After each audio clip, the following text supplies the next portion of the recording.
En el capítulo 4 del libro del Éxodo, se despliega un drama espiritual profundamente humano que nos invita a entrar en la mente de Moisés, un hombre llamado por Dios para liderar una misión extraordinaria, pero abrumado por sus dudas, temores e inseguridades. La escena se sitúa justo después de una de las manifestaciones más sublimes de lo divino, la zarza ardiente en el monte Horeb, donde Dios se reveló como «Yo soy el que soy».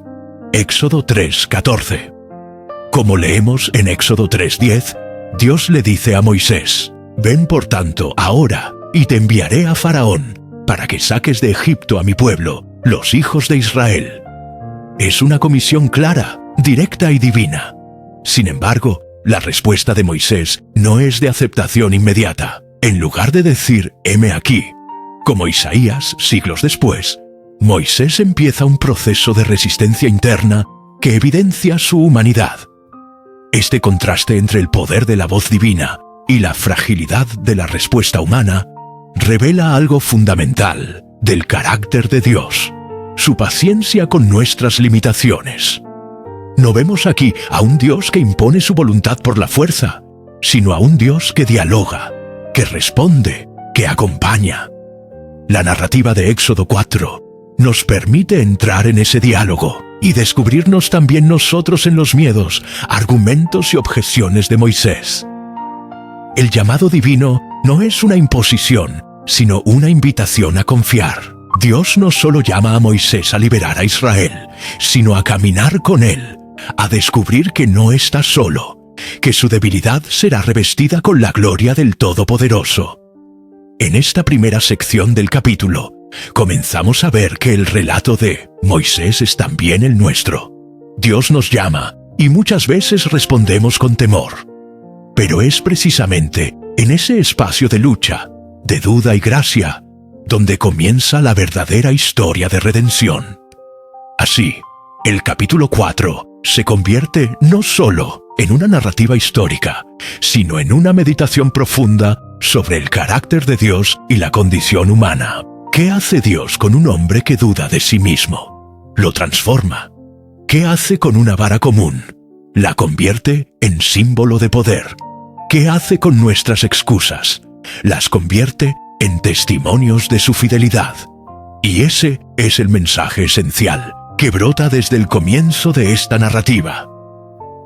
Como leemos en Éxodo 4:1, Moisés expresó con franqueza: «He aquí que ellos no me creerán, ni oirán mi voz, porque dirán, ¿no se te ha aparecido Jehová?». Esta objeción revela más que duda. Muestra una herida no sanada. Moisés, una vez rechazado por su pueblo cuando intentó actuar como libertador, Éxodo 2:14, no ha olvidado esa humillación. Su objeción no nace solamente del miedo al fracaso, sino de la experiencia vivida de rechazo. Esta objeción, entonces, no es un simple capricho, sino el eco de una historia previa que aún pesa sobre su corazón. Moisés no cuestiona que Dios tenga poder, cuestiona que su pueblo lo escuche. La confianza quebrada se convierte en un velo sobre la promesa.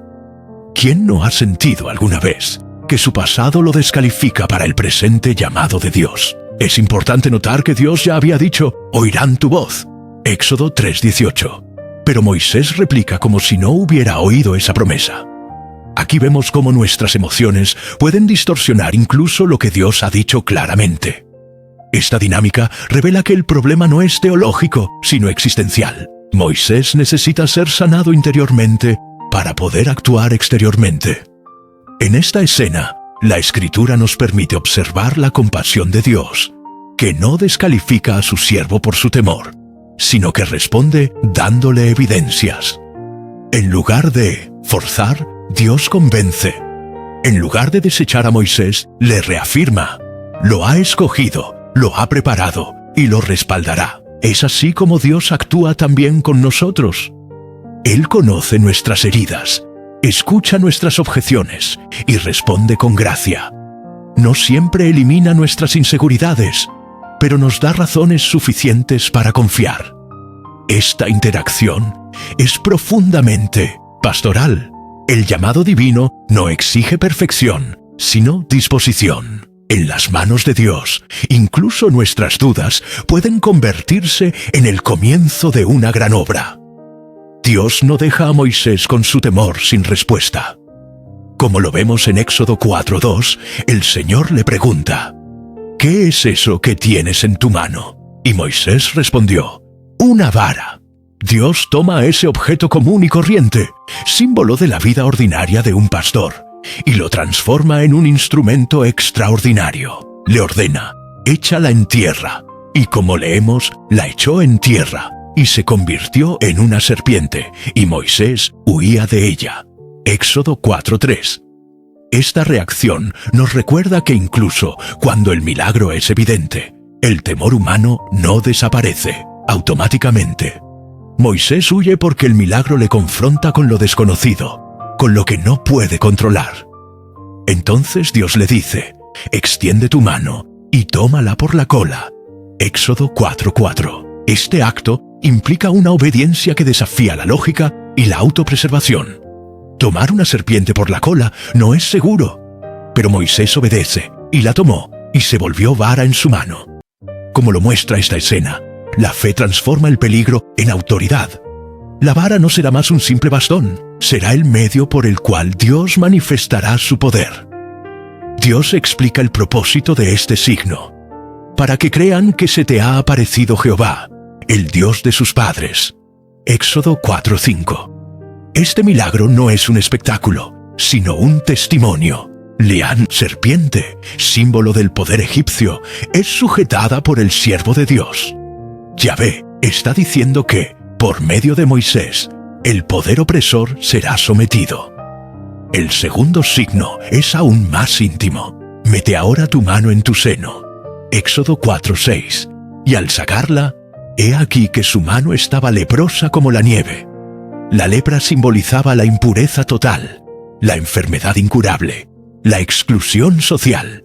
Pero Dios no deja ahí a su siervo. Le dice: vuelve a meter tu mano en tu seno.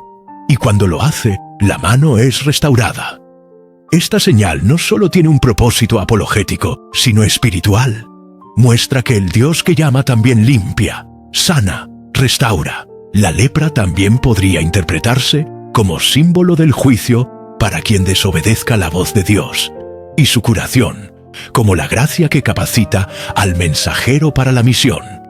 Luego, Dios menciona un tercer signo, más severo: y si aún no te creyeren, tomarás de las aguas del río y las derramarás en tierra, y se cambiarán en sangre. Éxodo 4:9. Esta señal es particularmente provocadora. El Nilo era considerado una deidad en Egipto, fuente de vida y prosperidad. Convertir su agua en sangre era anunciar juicio, muerte y caos. Como vemos más adelante en Éxodo 7:17-19, este signo prefigura la primera de las plagas. Estas tres señales presentan una progresión de profundidad y alcance, de una transformación externa, la vara serpiente, a una interna, la mano leprosa, y finalmente a una señal de juicio nacional, el Nilo convertido en sangre. Dios no solo convence a Moisés, sino que le muestra que Él tiene poder sobre la naturaleza, sobre el cuerpo humano y sobre las estructuras idolátricas del imperio. A través de estas señales, Dios está diciéndole: yo estoy contigo y nada se escapa a mi autoridad. Estas señales también nos enseñan a nosotros hoy. Dios puede tomar lo común, nuestras herramientas, nuestras historias, nuestras limitaciones, y usarlas como evidencia viva de su presencia.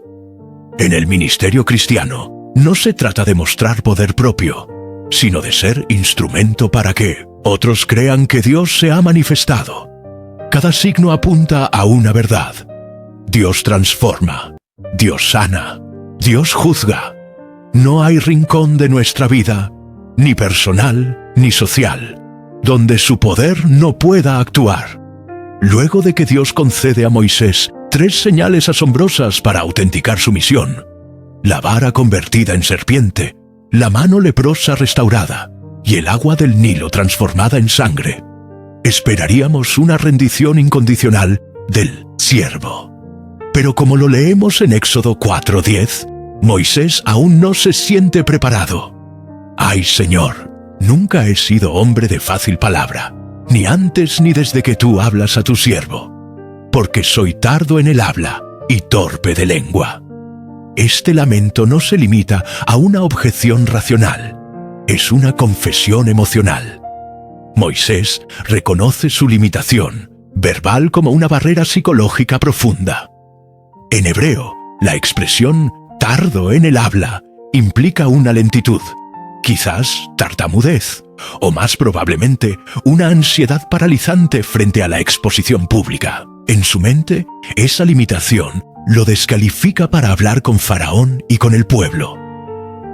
Paradójicamente, según el testimonio de Esteban, en Hechos 7:22, Moisés fue enseñado en toda la sabiduría de los egipcios, y era poderoso en sus palabras y obras. Esto sugiere que, en su juventud, Moisés sí poseía elocuencia y autoridad, cualidades cultivadas en la corte real egipcia. Entonces, ¿qué ha cambiado? 40 años en el desierto no solo habían transformado su estatus social, de príncipe a pastor, sino también su percepción de sí mismo. Lo vemos muchas veces en nuestras propias vidas. No es que no podamos, sino que hemos dejado de creer que somos capaces. Es significativo que Moisés hable desde la experiencia de su fragilidad. Su honestidad revela que los siervos de Dios también tiemblan. Esta escena dignifica la humanidad del liderazgo, como lo muestra toda la Escritura. Dios no busca a los que se sienten autosuficientes, sino a los que dependen completamente de Él. La inseguridad de Moisés refleja una verdad espiritual. Cuando somos conscientes de nuestra insuficiencia, estamos listos para ser revestidos con la suficiencia de Dios. Ante esta excusa, Dios responde con firmeza y ternura a la vez. ¿Quién dio la boca al hombre? ¿O quién hizo al mudo y al sordo, al que ve y al ciego? ¿No soy yo Jehová? Éxodo 4:11. Aquí, el Señor apela a su soberanía como creador.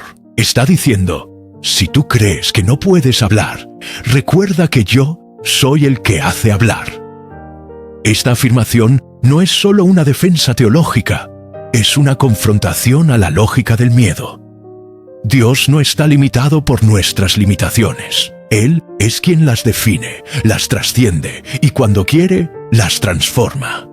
Lo que sigue es aún más personal. Ahora pues, ve, y yo estaré con tu boca, y te enseñaré lo que hayas de hablar. Éxodo 4:12. Esta promesa encierra 3 elementos cruciales: presencia, estaré; capacitación, con tu boca; y dirección, te enseñaré. En otras palabras, Dios no exige nada que no esté dispuesto a suplir. Esta misma estructura se repite a lo largo de toda la Escritura cuando Dios llama a alguien: no temas, yo estaré contigo. Esta declaración también anticipa el ministerio profético posterior, donde el profeta no habla por sí mismo, sino que comunica las palabras del Altísimo, como se nos recuerda en Jeremías 1:9. He aquí he puesto mis palabras en tu boca. La misión divina nunca depende del don natural, sino del aliento sobrenatural. Sin embargo, a pesar de estas garantías, Moisés responde en Éxodo 4:13: «Ay, Señor, envía por medio del que debes enviar».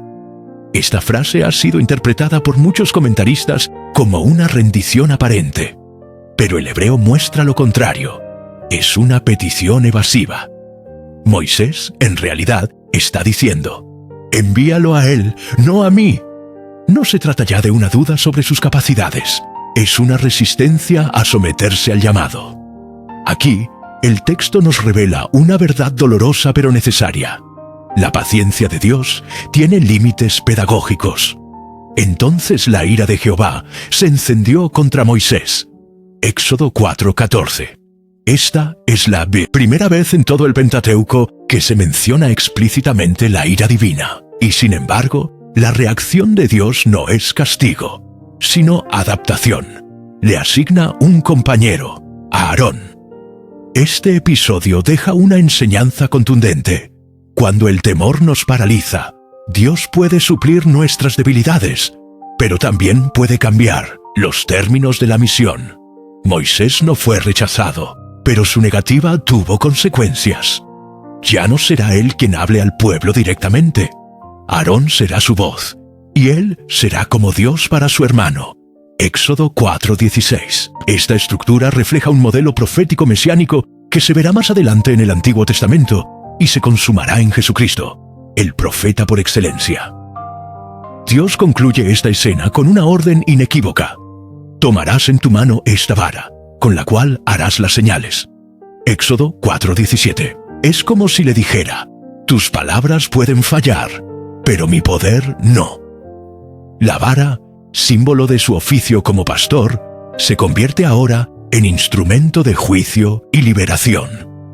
Como leemos después, en Éxodo 4:20, ya no se la llama la vara de Moisés, sino la vara de Dios.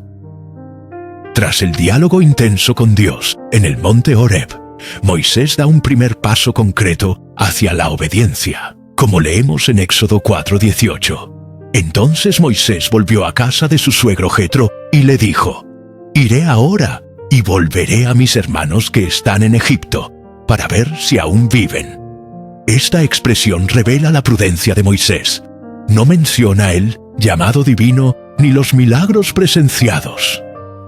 Quizás por temor a que Jetro se opusiera, o tal vez porque aún no se sentía del todo convencido de su capacidad para cumplir con la misión, Moisés suaviza la razón de su partida. Esta omisión puede verse como una muestra de su humanidad. ¿Cuántas veces, al intentar obedecer a Dios, no revelamos toda la magnitud del llamado, porque tememos al juicio humano? Moisés nos enseña que incluso la obediencia vacilante es mejor que la desobediencia persistente. El sí de Moisés aún está lleno de titubeos, pero es un sí que lo pone en marcha. Como lo vemos en Éxodo 4:19, Jehová reafirma su promesa anterior y le da una razón tranquilizadora para avanzar. Ve y vuélvete a Egipto, porque han muerto todos los que procuraban tu muerte. Esta declaración es pastoral, una palabra de consuelo directo al corazón del profeta. Dios conoce el temor de Moisés, el recuerdo de haber huido por asesinato, Éxodo 2:15, y lo disipa con un dato preciso: el faraón que lo perseguía ya no vive. Este detalle muestra el cuidado providencial de Dios por los aspectos emocionales de su siervo. Dios no solo trata con las grandes estructuras del plan de salvación, sino que se detiene en los temores personales que habitan el alma del llamado. Así también nos habla hoy: no temas, yo estoy contigo. Isaías 41:10. En el siguiente versículo, Éxodo 4:20, observamos un detalle simbólicamente poderoso. Entonces Moisés tomó su mujer y sus hijos, y los puso sobre un asno, y él volvió a tierra de Egipto. Tomó también Moisés la vara de Dios en su mano. Esta escena está cargada de simbolismo teológico. Primero, el hecho de que los monte en un asno habla de humildad. El asno era un animal de carga, común entre los pueblos semitas, pero despreciado entre los egipcios para transporte personal. Esta elección visual, una familia desplazándose lentamente en un asno, contrasta radicalmente con la fastuosidad de Egipto. Es una renuncia visible a su antigua identidad como príncipe. Es la encarnación de Filipenses 2:7. Se despojó a sí mismo, tomando forma de siervo. Segundo, el versículo introduce una transformación sutil pero radical. Ya no se menciona simplemente la vara, sino la vara de Dios. Lo que antes fue un instrumento común de pastor, ahora ha sido consagrado. Esta vara será clave en la historia del Éxodo. Dividirá las aguas, traerá plagas, producirá agua de la roca. Como leemos más adelante en Éxodo 17:9, es la vara de Dios con que heriré la peña. Este acto de tomar la vara es por tanto un gesto de sumisión. Moisés acepta que la autoridad ya no reside en él mismo, sino en el poder que Dios le confiere. En nuestras vidas, este gesto se traduce en asumir con humildad el ministerio que se nos encomienda, sabiendo que la eficacia no proviene de nuestras manos, sino de aquel que nos envía. Uno de los pasajes más enigmáticos y densos del relato de Moisés ocurre justo después de su obediencia inicial. Como lo leemos en Éxodo 4:24, y aconteció en el camino, en una posada, que Jehová le salió al encuentro y quiso matarlo. La escena es abrupta, dramática e inesperada. ¿Cómo es que Dios, después de haberlo llamado, entrenado y enviado, ahora busca matarlo? La clave está en la omisión de un mandato fundamental: la circuncisión del hijo menor de Moisés, Eliezer. Como vemos en Génesis 17:10-14, la circuncisión era el signo externo del pacto entre Dios e Israel, y debía realizarse al 8º día de nacido. Moisés, el futuro mediador del pacto, había omitido ese mandato en su propia familia. Esto sugiere no negligencia ocasional, sino una falla grave en su liderazgo espiritual. El texto no detalla cómo se manifestó esta amenaza divina, pero lo suficiente como para que Séfora, su esposa, actúe con premura. Entonces Séfora tomó un pedernal afilado y cortó el prepucio de su hijo, y lo echó a sus pies, diciendo: «A la verdad, tú me eres un esposo de sangre». Éxodo 4:25. La intervención femenina aquí es central. Séfora entiende que el problema radica en el incumplimiento del pacto. La vida de su esposo depende de la obediencia inmediata. El uso de un pedernal, instrumento rudimentario y antiguo, subraya el retorno a la ley primitiva de Dios. No se necesita tecnología, solo voluntad. Al realizar el acto ella misma, Séfora revela su valor, pero también su frustración. Su expresión «esposo de sangre» parece una crítica amarga, una forma de decir «esto es bárbaro y lo hago solo por necesidad». Al completar el rito, leemos en Éxodo 4:26, «Y le dejó luego ir, y ella dijo, esposo de sangre a causa de la circuncisión». Aquí el verbo «dejar ir» tiene un eco teológico. Así como Dios dejará ir a Israel de Egipto, ahora deja ir a Moisés de la muerte. La sangre del pacto interrumpe el juicio. Es una lección profunda sobre la seriedad con la que Dios trata los signos de su alianza. Este episodio también resuena con otros momentos bíblicos donde la vida y la obediencia están en juego. Como leemos en Génesis 32, 24-30, Jacob luchó con el ángel hasta ser herido. Aquí Moisés también lucha, no físicamente, sino por omisión, y el juicio de Dios lo alcanza. Ambos episodios muestran que el encuentro con Dios transforma, pero no siempre es cómodo. Desde una perspectiva pastoral, esta historia enseña que ningún llamado ministerial está por encima del pacto personal con Dios. Liderar implica primero obedecer. No podemos guiar al pueblo en fidelidad si nuestra casa está en desorden espiritual. La sangre, símbolo del pacto, de la obediencia, del sacrificio, es la que finalmente restaura y permite continuar el camino. Hecho, encuentro con Aarón y aceptación del pueblo. Éxodo 4:27-31.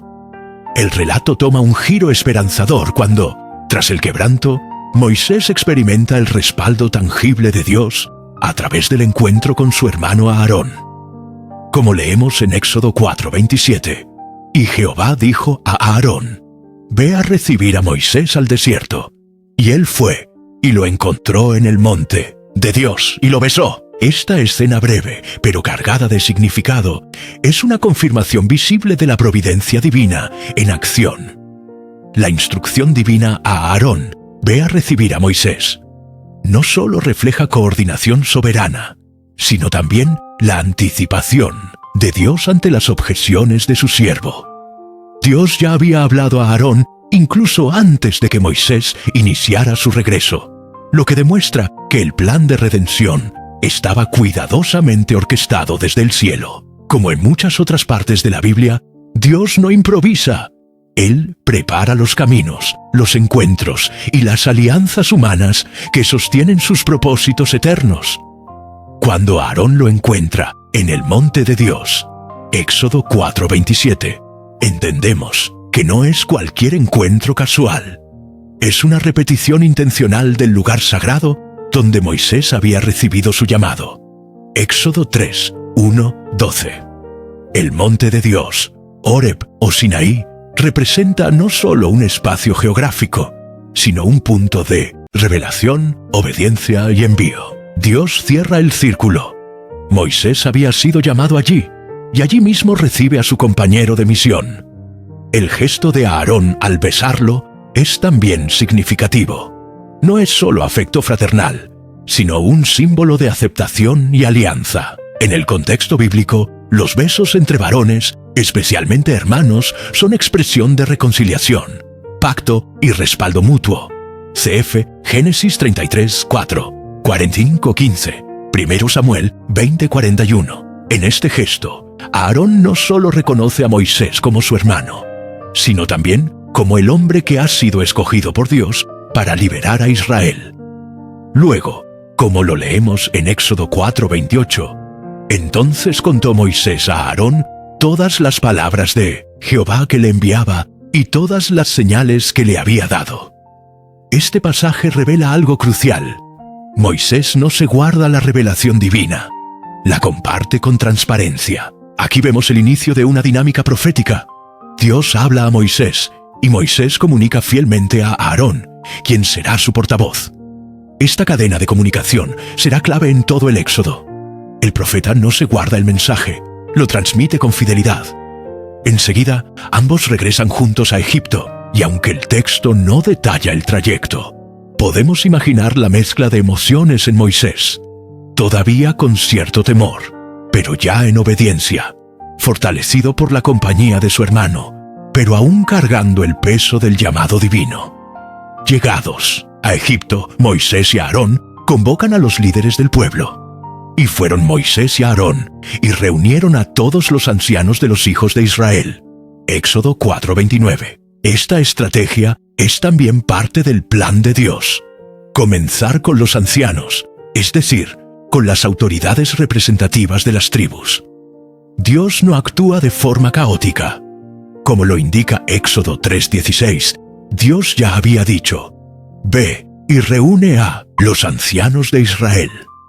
Este acto de convocar a los ancianos no solo es estratégico, sino también respetuoso del orden comunitario. Moisés no impone su autoridad por la fuerza. Busca validar su llamado ante los líderes del pueblo. Esta actitud es una lección sobre liderazgo espiritual. El verdadero liderazgo no se impone, sino que se confirma mediante el testimonio y la evidencia del respaldo divino. Y habló a Aarón todas las palabras que Jehová había dicho a Moisés, e hizo las señales delante de los ojos del pueblo. Éxodo 4:30. Aquí vemos el cumplimiento de la estructura establecida por Dios. Moisés recibe el mensaje, Aarón lo transmite y el pueblo lo escucha.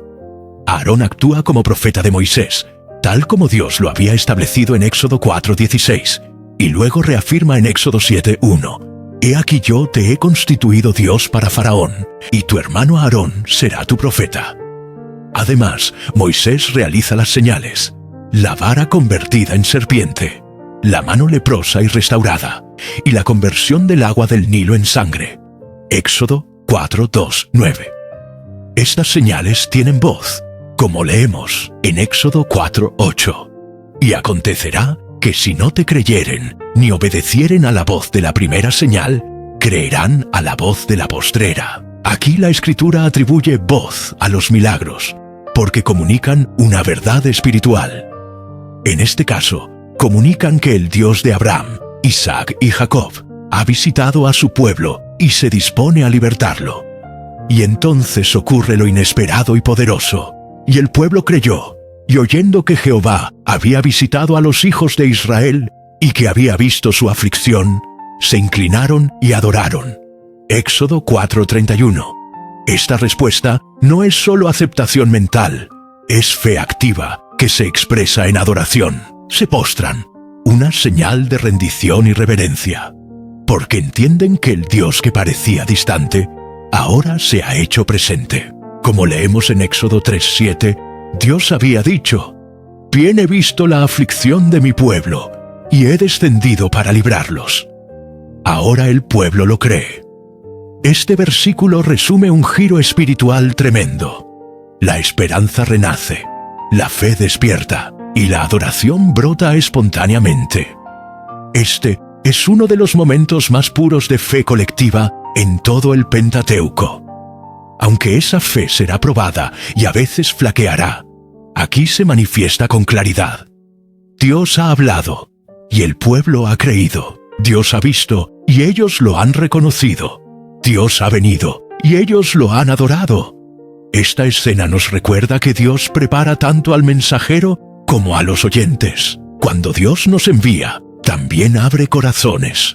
Moisés llegó con temores, pero halló fe.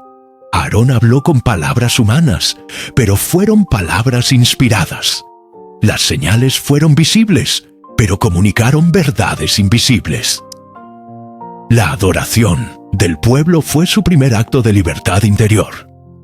Antes de ser liberados físicamente de Egipto, fueron liberados espiritualmente por la fe. Este principio permanece. Todo gran movimiento de Dios empieza con una renovación de la fe y la adoración. Cuando el corazón se inclina ante Dios, el éxodo comienza, aunque los grilletes aún estén en los pies.